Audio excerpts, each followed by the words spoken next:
This is the Demystifying Mental Toughness podcast, hosted by David Charlton, and you're listening to this podcast to help you build your own mental toughness, so that you can support other people or your clients better. Either way, you will learn more about developing this plastic personality trait that all but guarantees that you will perform better and lead a more prosperous life. Hi, and welcome back to the Demystifying Mental Toughness podcast with your host, David Charlton. So today I'm joined by a motivational speaker from Sydney in Australia. That's David Lindsay. And David has got a unique style. He's very energetic. So a large part of the conversation is about vitality, about raising your energy levels, raising your arousal levels if you play competitive sports like rugby or football or martial arts, where you really can benefit from boosting your energy and your mood. He shares a whole host of different ideas and fascinating stories as well. I hope you enjoy it. Hi, David. It's great to meet you today. Would you be able to share with the listeners a little bit about your background so they can get to know you? Certainly. And David, thank you very much for having me on here. I'm super excited to share some stuff with you, with your listeners, to give them some tools to raise their vitality as soon as they've finished listening to this. So long as they listen to this all the way through, there's going to be plenty of gems. But me, at the moment, I'm a speaker. I'm a gym manager. I'm there to raise vitality. And I do that with my 5 steps towards improved vitality. But that's where I'm at now. It actually started all the way back. Back as a little guy growing up, I was always involved in sports. And I was lucky enough to, as a little guy, use that to my advantage over bigger guys in rugby league, where I'm sure all of your listeners know that rugby league is a super physically demanding sport. And yet, as a little guy, I use that to my advantage. I trained harder than anyone else. I trained physically, mentally, and emotionally. And then that got me to a certain level playing for South Sydney Rabbitohs. I unfortunately suffered a knee reconstruction when I was 17, and then a second one when I was around 21, 22. And that stopped me in playing the game that I loved, playing rugby league. As you can imagine, at the ripe old age of 22, when you're no longer playing the sport that you've been playing for years, you feel a little bit worthless about yourself. But I was still super competitive. And a bloke actually got me to start arm wrestling. And at first I thought, arm wrestling? We only do that for drinks at the bar. We only do it, mucking around, not an actual competition. But I started training with him and I got really, really good at arm wrestling. And I was on my way over to the States to go in some professional arm wrestling tournaments when I was mucking around with a mate over in Corfu, Greece. And it was in the bar and I was sort of stretched out. They knew that I was going to beat him, so they gave me a time limit. But what I did was I did the thing that you always learn not to do, was I turned my body and snapped my humerus. Right then and there, I went, man, that's the end of the round the world trip. I was there with my girlfriend at the time, where luckily enough, she's stuck around with me and she's now my wife. We have a lovely daughter.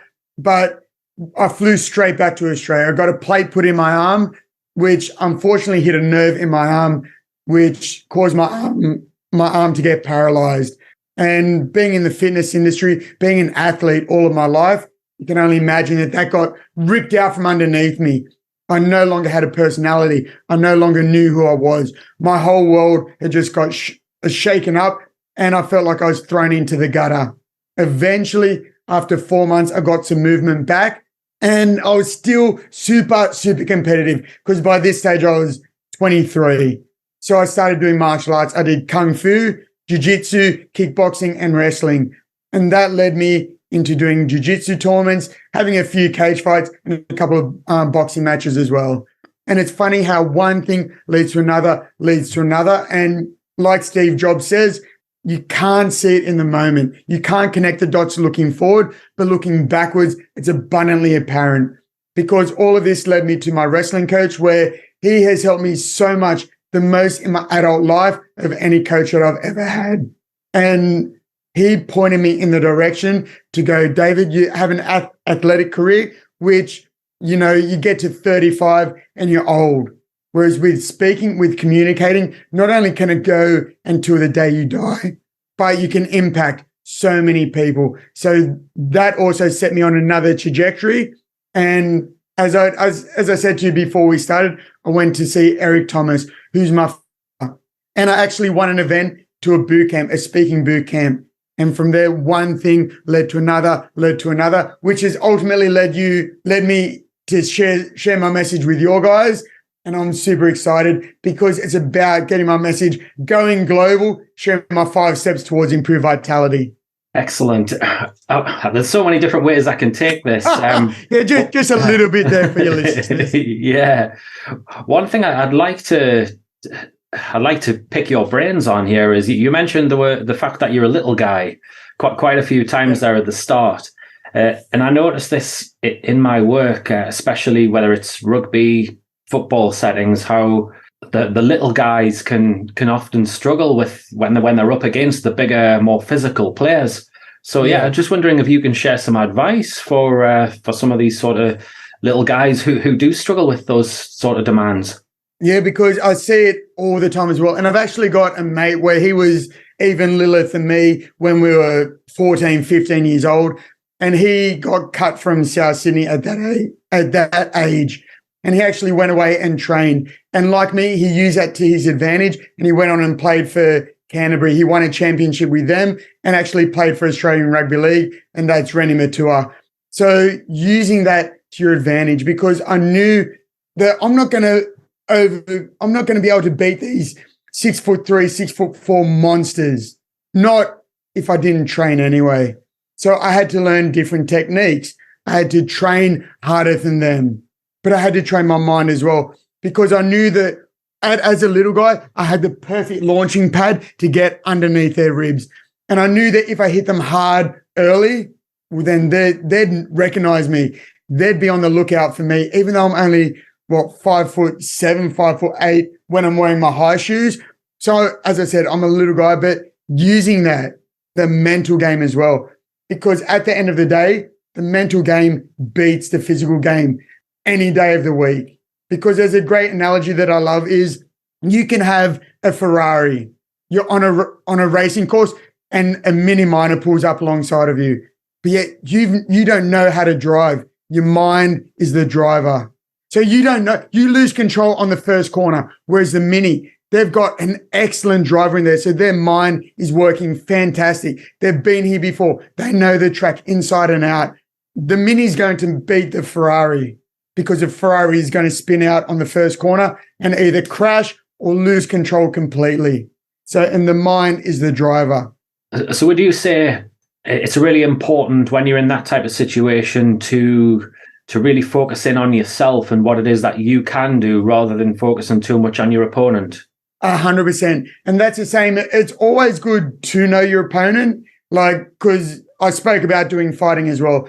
So my coaches would go and they'd look at my opponent, they'd look at their strengths, their weaknesses, but I'd concentrate on myself because I can't control what they're doing. Same as in the workplace, I can't control what other people are doing, but I can control what I'm doing. I can control how hard I train. I can control the amount of effort that I'm going to put in and also the amount of recovery as well, because in order to perform at your peak, you need to recover appropriately as well. So it all comes back to the preparation that you put into it. I love it. That's fantastic. Now, obviously, the podcast is called Demystifying Mental Toughness. So I'm intrigued. Could you just summarize what you think mental toughness is? We'll start with in a rugby league setting. Yeah, and it goes back to what I mentioned with the cars, where mental toughness supersedes physical toughness. Because if you get in there, and it's about being able to stick it out when you're playing in the mud, when it's dirty, when it's grimy, when it's uncomfortable, knowing that you're going to keep moving forward. Each tackle, you're moving forward. If it's rugby union, you're in the ruck and in the maul and you're going forward inch by inch, but you're moving forward. And you know eventually that you're going to get that break. You're going to suck in the players, which is going to open it up out wide. In rugby league, you know that by the time it comes to the fourth and fifth tackle, that you're going to have them on the back foot so that you can do the little chip over the top, the chip regather, and then score. Know that it's not a one-set game. know that it's a game that goes for 80 minutes, and knowing that you don't have to win the first half. You don't have to win the first 10 minutes. So long as you're there, you're constantly grinding it out. You may win in the last minute. You may win in the last second, but that's when it counts. And that's where the mental toughness comes into it. It's being able to put up with the tough times. Know that they've come, but they haven't come to stay, that they've come to pass. That you, so long as you keep turning up day after day after day, you're going to build that resilience. You're going to find little nooks. You're going to find little ways, little shortcuts to get through. And that's what it's all about, turning up day after day. I suppose what I'm hearing there is a lot of it is about, in your eyes, about perspective and like having a sort of bigger picture mentality and not letting your emotions get too involved and like bring you down and what have you. Oh, 100%. Yeah, because your emotions, and especially when going into a fight, if I went in and I was red hot, I was raging, I'd waste so much energy and I'd be clouded. I wouldn't be focused. But being able to control that as well, it allows you to be laser focused. It's people ask me as well, when I go up and speak, am I nervous? And I go, I'm not nervous. What I am is I'm excited, because the physiological responses are the exact same, whether you're excited or whether you're nervous. But when you're excited, it allows you to be focused. When you're nervous, your mind's all over the place. So just think about the person that's nervous and excited. What's happening physiologically? Their heart rate goes up. Their breathing intensifies. And what it is, their body's getting ready for fight or flight. But the main difference is in your mindset. When you're excited, you're focused. As I said, when you're nervous, your mind is everywhere, you're scattered. So using that, and it's just a simple little switch, a little word play in your mind to change that from nervousness to excited. And when you're excited, you can put on a fantastic show. No, that sounds good. I suppose one thing that sprung to mind for me here is obviously in rugby and in martial arts, being aggressive is a big part of the game, if you like. So how do you? What advice would you give to the listener who needs to be able to psych themselves up and really G themselves up to fight or to play matches? Oh, definitely. And I love that because that goes to, I know your listeners can't see it, but you can see it. My 5 steps towards improved vitality. The first one there is snap, creating routines and rituals to snap into action. And what it is, it's utilizing your body to move with power, passion, and purpose. Use the power of music to help pump you up. Just before you came on, I was listening to some music. I was getting excited by that. So thinking about rugby union in particular, there's the most successful international sporting team in history. And it's a rugby union team. Do you want to have a guess who it might be? Is it the All Blacks by any chance? It's the All Blacks, of course. And their ritual before that is the haka. So they do that. They do something verbal. They do something physical. They do something spiritual, which changes them at a mental state. So you can do that yourself. You can get out there. Just do something powerful and do it with purpose and conviction. And that way you can flip a switch. And I'll talk about that as we go in so that you can be ready to snap into action, whether it's for a fight, whether it's for football, whether it's for work, whether you just have to be the best person possible. Use doorways, use them, pat them on the side, pat them on the top. But again, you must move with purpose. Don't just go along, just meandering along. We're here in life to have fun, to make a difference, to make an impact. And you do that when you move your body. You don't do it when you just amble along. Yeah, no, some wise words there. I'm just thinking back to some athletes I've worked with. I can't imagine them doing the haka on the side of a track before doing a triathlon or something like that. Yeah, but you see, what they do is a lot of them, they do stuff like they might just pat their legs to get the blood flow to it. But it's about creating the routines and rituals. It doesn't have to be up. But you see a lot of sprinters do that when they're backstage. And it's, say, I love using tennis as well as an example. Rafael Nadal, he does his all tennis players do their pre-serve routine. He does bounce, bounce, bounce. He pulls his undies out of his butt each time. and then hair behind the ear and serve. So there's nothing wrong with his undies. That's just his ritual. Same as with golfers. They stand behind and they visualize it. What it is, it's about creating routines and rituals to get you into the mindset. Over in the NBA, you look at the basketballers. They, at the free throw, they have their routines with that. Steph Curry, before the game, he spends hours shooting 3-pointers, and that's before the game to get his mind and his body warmed up to be able to do it with his eyes closed. So it's about doing the same thing time after time. Yeah, when you do that, you get comfortable, don't you? And and when you're under pressure, especially. One thing you mentioned there was about the golfer and visualization. So for those people who are self-conscious and they don't want to be jumping around doing the hacker or anything like that, that is a real clever way of going about it, isn't it? Where you actually visualize yourself energized and really ready on, as you say, and lots of vitality. Yeah, 100%. Because I'm high energy, and that's who I am. I don't put it on. I try and even when I try and calm myself down, I'm still energetic. So I don't mind doing stuff like that. That's just part of my personality. But I do also have to be able to focus it. And a lot of it is to do with the visualization, is being able to, because I see myself when I'm fighting, how am I going to do? Okay, I'm going to slip. I'm going to go for the takedown. So I play it out in my head beforehand. I know what it's going to be like when I win at the end. It's like when I go up and do talk. I'll generally go to the place a couple of days before I speak. Go up, walk onto the stage so that I can feel it, so that I can see it. It's like having I make it my home court advantage, even though it's a stage that I may never have been on before. And then that enables me to go back. And when I go home, I visualize myself when I'm up on stage. I visualize me doing it, getting a standing round of applause, and with them just chanting my name as I go off. So, because, the mind doesn't know what's made up to what's real. So you can really get into it. The more you utilize it, the stronger it gets. It's like using a muscle. And that, that's very much like the golfer who maybe is playing a big tournament and they go a week, 2 weeks beforehand to see what the golf course is like that they're going to play on. That they're mentally preparing themselves by doing that, as well as obviously physically preparing themselves. Big part. Yeah, you've made me think as well about with visualization. I know, when I've supported people, what I would say, the real top draw people that I've supported, they're willing to go into places mentally that other people don't necessarily do so. So they're willing to visualize themselves, I suppose, at their worst on the ropes, really, really struggling. Yeah. Would you advocate that in terms of martial arts and, boxing, those sort of sports? Yeah, well, I'd do it both visually. I'd do it, but I don't stay long there. But what I do is I put myself there physically.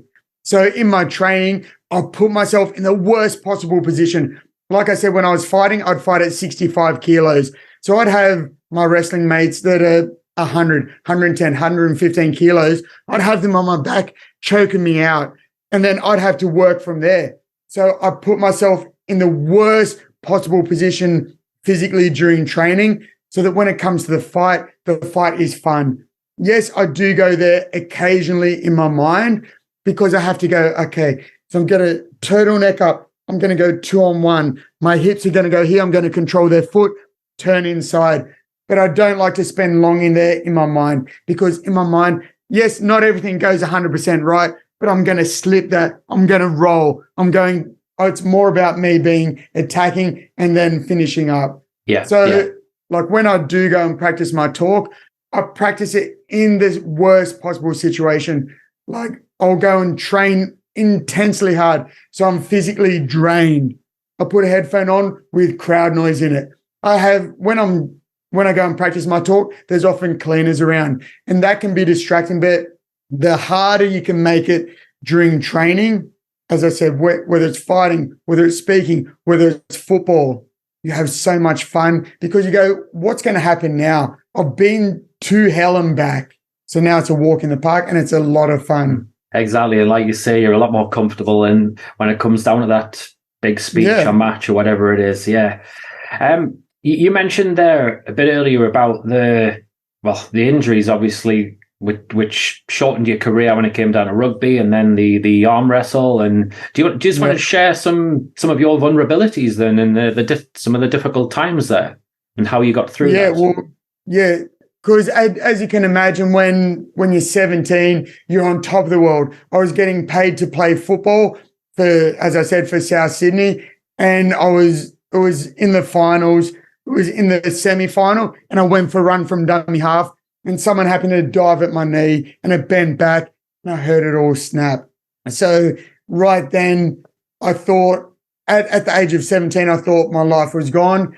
But then a couple of days later, I'd already had the surgery, so I was on the way to recovery. And I knew it was going to be a lengthy recovery, about 6 months. So what I did was I couldn't use my leg, but I could use my upper body. So I used this time to get as big and as strong as possible. And I put on over 10 kilos in that 6 months. My bench press, my chin-ups, my shoulder press all went through the roof. And then getting into that. And then when it happened again, I just went, okay, I've been through all of this before. Maybe rugby league isn't for me. But the worst one was, as I mentioned, when I broke my arm wrestling, and then my arm went paralyzed because I got a nerve conduction study done, and that's where they put needles in your arm and they send electrical pulses through. And I shouldn't have asked the lady that did the test, but it's like when you get an x-ray. So do you see anything, doc? I said, so what did the results say? And she said, well, I'm not really the person to say, but it appears that the nerves are shriveled up and dying. So that was the worst part, where I thought, as an athlete, as a trainer, everything was taken from me. So what was I going to do? My whole personality, my whole life was to do with sports, was to do with training, was to do with helping people become better versions of themselves. And I went into a dark place. Luckily, I had my family around me, because I didn't even want to see friends at that point. And that lasted for probably 3, 4, 5 days. I just didn't want to see anyone. And then talking with my girlfriend, she goes, you've overcome so many obstacles. It's a broken bone, for goodness sake, David. So when you know what, she's right. So we can overcome this obstacle. I've overcome so many things. This is just another thing in the way to me becoming who I'm supposed to be. So yes, I have low time, but I try not to stay there for too long. I make sure that I surround myself with positive people to really help. If they can't push me out, to help drag me out, because surrounding yourself with the right people can help you in so many different situations. No, you're right. The right people, they'll listen to you, they'll energize you, won't they? And they'll help you see things from different angles. 100%. I'm intrigued, more from a personal perspective, if I'm honest, when you talked about the arm and the nerves, because I had a car accident in November last year, and I'm currently still experiencing problems with my arm and the nerve supply. How did you manage to get over that in the end, when you said it took about 4 months or so? Yeah, it took 4 months before I even got a little bit of movement back in my hand. So with that, as I said before, I'm a competitive guy. I'm a stubborn guy, and I was trying anything I could. I did, all these sort of pills, all these sort of potions to try and get it back. But really, at the end of the day, I think it was just time and just allowing it to recover. Because, well, as you know, nerves are such a slow thing to repair themselves. Bones heal up quicker. Tendons, ligaments, they heal up quicker. But nerves are slow. And even to this day, a numb patch in my arm, but that doesn't stop me from doing anything. And it's just about persistency. It's just about, with work, with sport, with business, turning up day after day after day and knowing what the end result is, so that you can start chipping away at it. No, that makes sense. That's really helpful for me to know. In terms of then, if we're thinking about adversity in general, for the listeners, do you just want to share some other little tips and some advice there for people? Yeah, so it'd be perfect for what we've been through the last 3 years. Everyone got put through tough times. So we always have choices. So do you choose to go and sit in the corner and pull the cover over you and go, just leave me here, just don't touch me, wake me up when it's gone? Or do you go out there and do you look for the advantage? And for me, I go out there and look, okay, this has happened now, but what can I do during this time? And for me, I was in the process of expanding my speaking in 2019, 2020, and then this whole world thing got shut down. And yes, to start off with, I didn't know what to do. But then again, after a few days, I thought, okay, this is a great opportunity. Now what's happened is you're on the other side of the world. It's 9:30 in the morning over there. It's 6:30 in the evening over here. This wouldn't have been, well, it was possible, but it wasn't really acceptable 3 years ago. So what have the bad times taught me that I can use to my advantage? And one of it is getting a microphone, getting some lights, being able to communicate with people all around the world from my home in Sydney, Australia. So really it's opened up opportunities, but that's purely because I use this time. I use it to my advantage. I didn't go sit in the corner and cry about it. And we all have choices with that as well. If you have an injury, like I said, 2 knee reconstructions, I could still work my upper body. When my arm was paralyzed, I could still run. So there's always opportunities. It just depends where you look at it. Yeah, no, very much so. It's, as you say, it's more about looking at the things again under your control, what you can do, isn't it? That is the key critical thing. So right, David, yeah, I've loved the conversation. Would you be able to share 3 key takeaways from what we've talked about for the listeners?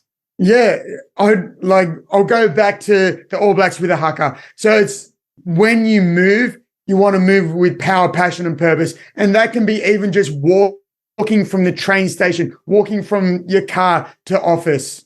Like, don't just walk on like, oh, another day. Oh, it's Monday again. Oh, this is going to be a tough day. No, you stand tall, use posture, because you have to remember that emotion is led by motion. So if you sit slumpy, you're going to feel slumpy, but you get up and move and utilize the power of music as well. And you'll notice as well, if you do this at your workplace, you'll be ready to snap into action, but it's also contagious. People will go, man, what's he on? I want some of what he's got. So it becomes contagious. So more and more people.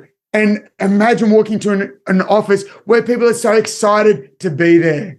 And also, as I said, utilize tough times, because tough times, that's when you learn more about yourself. You learn more about yourself physically, mentally, and emotionally. You learn how resilient you are, how resourceful you are, how you can look around corners from different perspectives. So, and then with that, you may have I keep forgetting that it's the listeners. I'm keeping on hydrating, because with speaking, I've been doing a lot of speaking lately and my voice is a little bit hoarse, but constantly staying hydrated is a simple way to increase your performance, both in sports and at work. Because, as a society, we're chronically dehydrated. So that's a simple way. So use your body with power, passion, and purpose. Utilize music. When obstacles come, which they do come, utilize them to your advantage and stay hydrated. There's 2 things that really sort of resonate and stick out to me there is like the last one where you talked about the water and the recovery. And yeah, some people are terrible at that, aren't they? The recovery, but it is so important to be able to keep those energy levels up and to 100%. To be consistent with the way you perform. And then the other one I notice, I tend to talk a lot with clients about body language and how important it is. And in team sports and obviously in the workplace, it's massive, isn't it? Because you have such an impact on the person, on a teammate or the person you're sitting next to, and then they impact the next person and the next person. And it's huge. 100%. And because, like I said, let it work for you, because yes, it can work for you, but you also have to be aware that it can work against you as well. Because I want the listeners to think about when someone negative comes in, they're going, oh no, it's another Monday day. Oh, it's going to be so tough. Oh, I've had a bad day. You go, man, it's 9 o'clock and yet you're already saying you've had a bad day, because that's hard to drag yourself out. And like you'll be able to see behind me, the listeners can't, that my second step in the 5 steps is NAP, is about the recovery, because we need to do that for peak performance in sports and in business. So but going back to the body language, the energy, people feed off it. and you get a whole team going. If the whole team knows the direction that you're going, they all face that way. They all pull that way. It becomes a joy to be part of. Yeah, no, most definitely. Well, David, I've loved the conversation. Some great insights and ideas there for people. Would you be able to just point the listeners towards your website or your social media? Yeah, certainly. So the best place will probably be on LinkedIn. You look for David Lindsay, or go to Phenomleap, PhenomLeap.com.au. But yeah, I'm mostly active on LinkedIn. I put generally 3 videos a week, or just little tips where it can help people energize, because I love giving people value on little tips and tricks to raise their vitality, raise their energy, raise their mindset, and most importantly, raise their performance and their self-worth. Love it. Brilliant. Well, yeah, a big thank you again for your time today. And thank you very much, David. And I hope you and your listeners have enjoyed this. And yeah, I just love getting out there and spreading the message. So that was a fun episode to create today.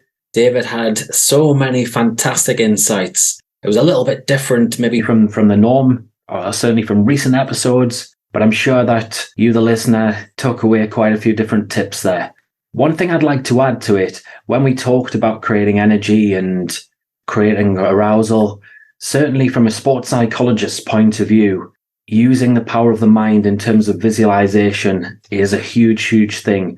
You can really recreate, as David touched on, different scenarios, different ways that you want to be, and you can make it as real and realistic as possible too by delving into the senses. So using your eyes, using your ears, using taste, using noise, all these different factors can be massively beneficial and very, very powerful when you are using visualization. I would really check this out. And if you want to sign up to the Mental Edge weekly newsletter that I send out, which will be going out today on Friday the 26th of May, in there, there'll be some little bits of advice around visualization too, and again about this whole thing about arousal and improving your energy. In the meantime, have a fantastic week ahead. If you enjoyed this episode of the Demystifying Mental Toughness podcast with David Charlton, do check out my website, sport-excellence.co.uk, and my online sports psychology resources. The Sport-Excellence website has essential resources for anyone looking to build their own mental toughness or the mental toughness of their athletes or teams, or if you want to achieve peak performance more often or optimal functioning. The Sport Excellence website has everything you need to keep moving forward and thrive. So go on, head over to sport-excellence.co.uk to find out more.